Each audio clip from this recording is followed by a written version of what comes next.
nestled between rows of perfectly trimmed trees and the soothing sound of a nearby fountain, was a favorite spot for the city's elite. It was midday, and the cafe buzzed with activity. Waiters in sharp uniforms moved gracefully between tables, carrying trays of gourmet dishes and freshly brewed coffee. The air was filled with the aroma of warm bread and the subtle sweetness of blooming flowers. Yet, for one man, none of this seemed extraordinary. At a prime table in the center sat Bernard Green, a name synonymous with power and wealth. He had built his empire from scratch, starting with real estate in his 20s and expanding into ventures few could imagine. At 72, he carried himself with the confidence of someone who owned not just his world, but perhaps the worlds of those around him. His tailored suit and gold-rimmed glasses reflected a life of luxury, yet as he glanced at the menu, his movements were slow, almost hesitant. Across from him sat Marissa, his much younger wife. She looked as though she had stepped out of a magazine cover. Her jet-black hair framed a flawless face, and her bright red lipstick was perfectly applied. Every detail of her screamed elegance, but her smile didn't reach her eyes.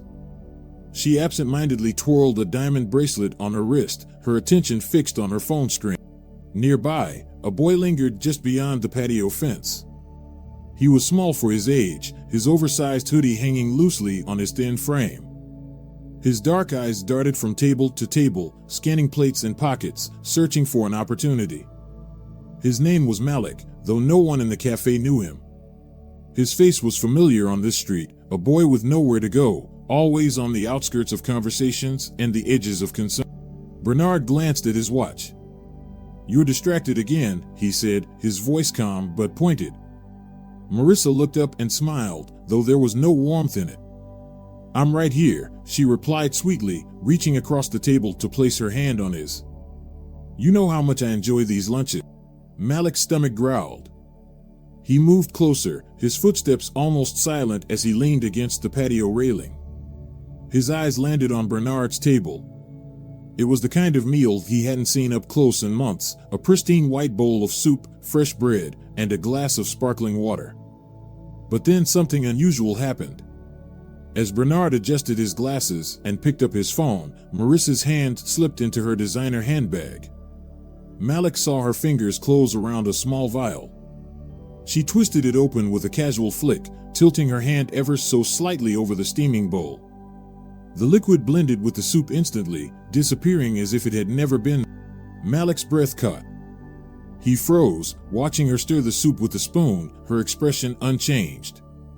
Then she leaned closer to Bernard, her voice low but just audible enough. "After all the trouble I've gone through, you won't ruin this now." The boy blinked, unsure of what he had just witnessed. Was this real? Could a woman who looked so perfect, sitting in a place so polished, really be doing what he thought? But Malik couldn't shake the feeling that something was very wrong. Malik's heart pounded in his chest as he crouched lower behind the railing. He wasn't sure what he'd just seen, but the way the woman's voice carried those cold words sent a shiver through him. He clenched his fists, his nails digging into his palms. No one else had noticed. No one else had been paying attention. It was just... The faint growl in his stomach pulled him back to reality, but his eyes remained fixed on the couple. Bernard looked tired, distracted. His spoon hovered over the bowl as he checked his phone. Marissa was all charm and poise again, her smile bright, her hand resting on her chin as if she hadn't just whispered something chilling moments ago. Malik could feel the weight of the decision pressing down on him. His instinct screamed to walk away. Why get involved? Who would believe a kid like him, a boy in a threadbare hoodie, standing at the edges of a world he wasn't welcome in?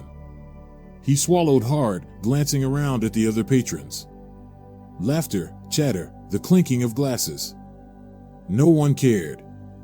No one even noticed, but his gaze returned to Bernard's spoon, now dipping into the soup. Malik felt his chest tighten.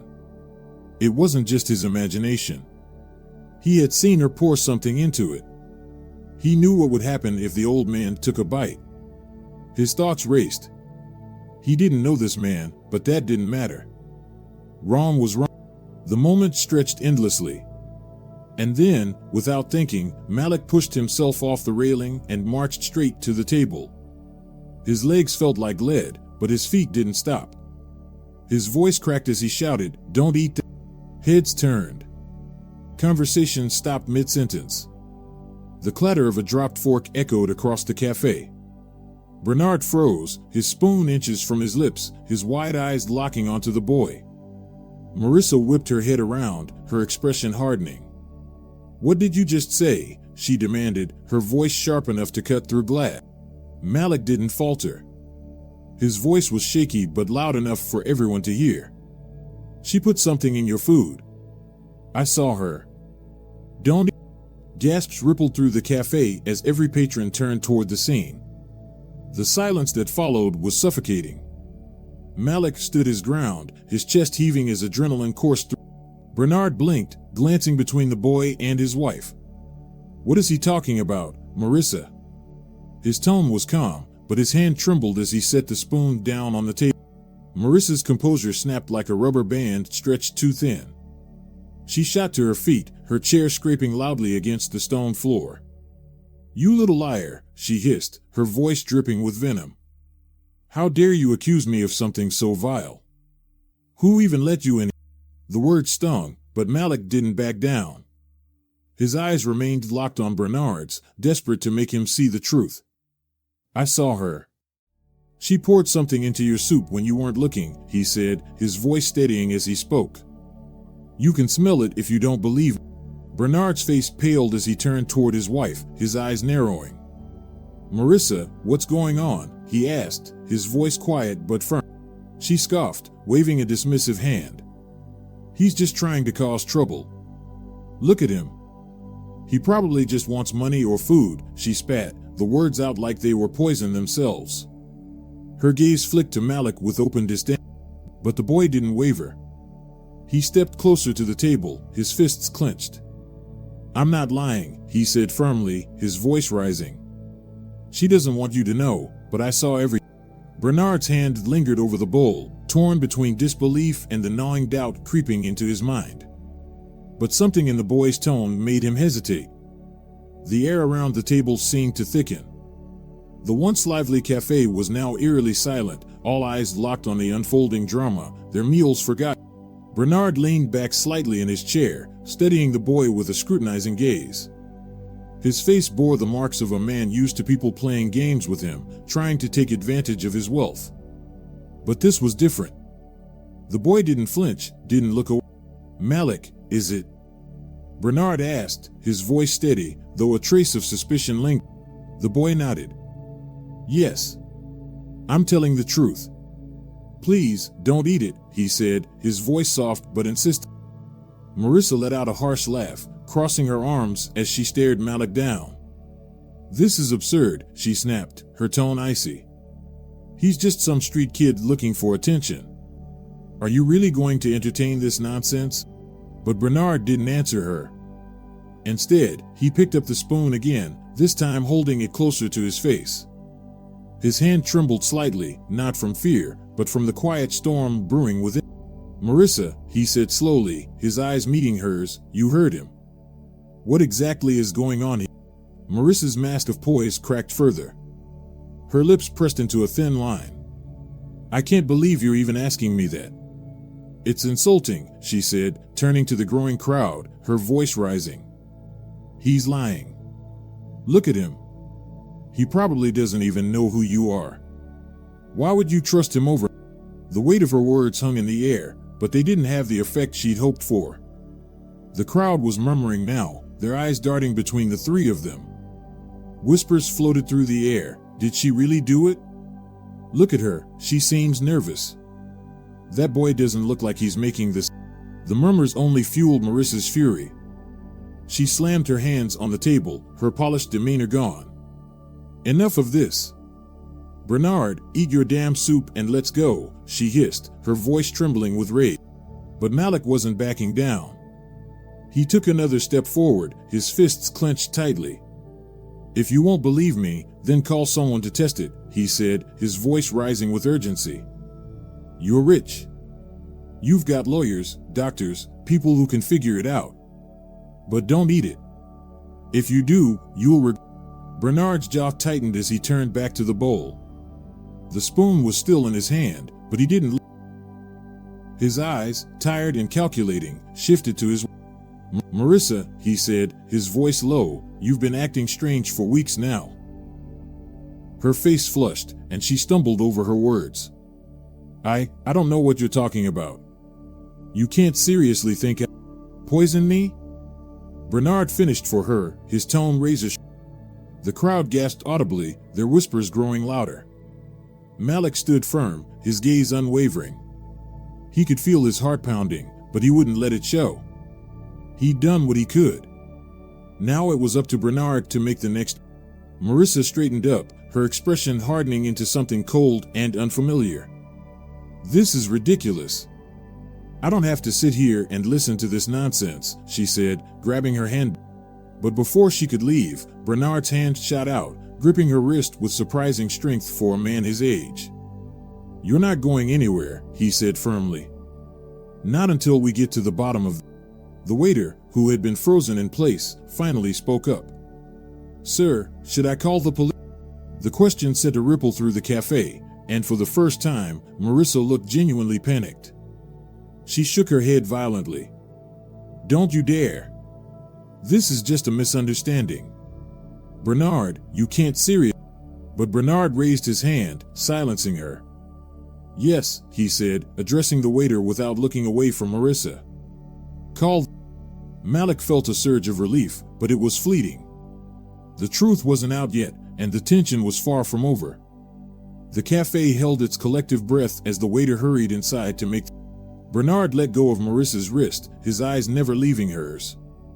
The once polished charm she wore so effortlessly was now unraveling, replaced by a growing sense of desperation. She glanced around, her lips moving but no sound coming out, as if searching for an escape. Meanwhile, Malik stood a few steps back, his hands shaking slightly. He'd done all he could, but now he felt the weight of doubt creeping in. What if the man didn't believe him after all? What if she managed to talk her way out of this? He clenched his fists, forcing himself to stay rooted in place. Malik, Bernard said suddenly, his voice cutting through the tension, you said you saw her put something in the soup. Can you describe? The boy nodded quickly, stepping forward. It was a small bottle, like one you'd use for medicine. Clear liquid. She poured it in when you were looking at your phone, then stirred it. I swear I saw. Bernard's face tightened. He turned to Marissa, who was already shaking her head. This is absurd. He's lying. Why? But Bernard cut her off. Why would he lie? What could he possibly gain from this? The crowd murmured again, and the sound of sirens in the distance added to the charged atmosphere. Marissa's eyes darted toward the soup, and for a split second, her carefully crafted facade slipped completely. She looked. Then, as if grasping at straws, she rounded on Malik. You've been spying on us, haven't you? Trying to cause trouble because you're jealous of people who actually have some. The words hit Malik like a slap, but he stood his ground. I'm not jealous, he said firmly. I saw what I saw, and I couldn't just stand there and let. The sirens grew louder, and soon, 2 police officers entered the cafe. The room seemed to shrink as they approached the table, their hands resting on their belt. What's going on here? One of them asked, his tone neutral but authoritative. Bernard stood, his towering frame still commanding respect despite his age. Officers, I need you to take a look at this, he said, gesturing toward the bowl of soup. This boy claims my wife. The officers exchanged glances, their expressions carefully blank. One of them leaned down, sniffing the bowl cautiously, then turned to Marissa. Ma'am, do you have anything to say about? Her face turned crimson. This is ridiculous. He's just a street kid trying to make trouble. Bernard, you're really going to let this nonsense go this? But the officer wasn't buying her deflection. We'll need to test the contents, he said, reaching for the bowl. No. Marissa snapped, her voice rising. The outburst drew even more attention, and her sudden panic only made her look guilty. The officer paused, narrowing his eyes. Ma'am, is there something you'd like to tell us before we... Marissa hesitated, her chest rising and falling rapidly. She looked at Bernard, then at the officers, her hands trembling as she clutched her handbag. Finally, her resolve crumbled. "Fine," she spat, her voice low but dripping with venom. "You want the truth? I'm tired of living in his shadow. Tired of his control over everything. He was never supposed to make it past this year, and..." She stopped abruptly, realizing too late that she'd said too much. The cafe erupted in gasps, some patrons pulling out their phones to record the scene. Bernard's face went pale as the weight of her confession hit him like a... The officer stepped forward, his expression grim. "Ma'am, I'm placing you under arrest for attempted murder. Please put your hands where I can see." Marissa's composure shattered completely. She screamed, trying to wriggle free as they secured her hands behind her back. "You don't understand.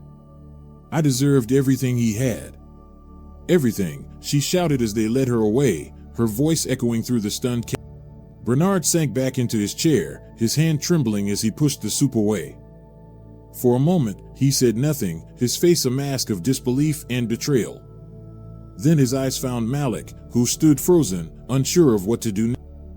But as Bernard's gaze softened, a flicker of gratitude replaced the anger in his expression. Malik hadn't just saved his life, he'd revealed a truth Bernard would have never seen. The cafe slowly returned to a low hum of whispers and murmurs as the officers escorted Marissa out, her protests fading into the distance. Patrons exchanged wide-eyed glances, still reeling from what they had just witnessed. Some looked at Bernard with pity, others with curiosity. But Malik didn't move. He stood rooted to the spot, unsure if he was supposed to stay or slip away quietly.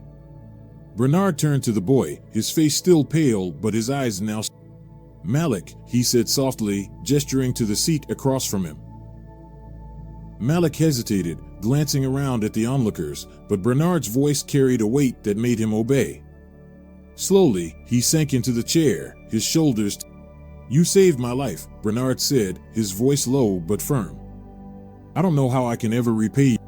Malik fidgeted, his hands gripping the edge of the table. I couldn't let it happen," he said quietly. "I couldn't just watch and say..." Bernard nodded, his gaze distant for a moment, as if replaying the entire ordeal in his mind. "Most people would have," he said after a pause. "They would have turned the other way, pretended they didn't see. But you didn't. That took courage." Malik shrugged, his voice barely above a whisper. "I guess I don't like seeing people get hurt. That's all." Bernard leaned back, studying the boy. For the first time, he seemed to really see him, not just as a scrappy kid on the streets, but as someone with a story. "How long have you been out here?" The question caught Malik off guard. He looked away, his voice tinged with embarrassment. Bernard frowned but didn't press. Instead, he reached into his pocket and pulled out a sleek black phone. "Wait here," he said, standing and stepping aside to make a... Malik watched him, unsure of what to do, his heart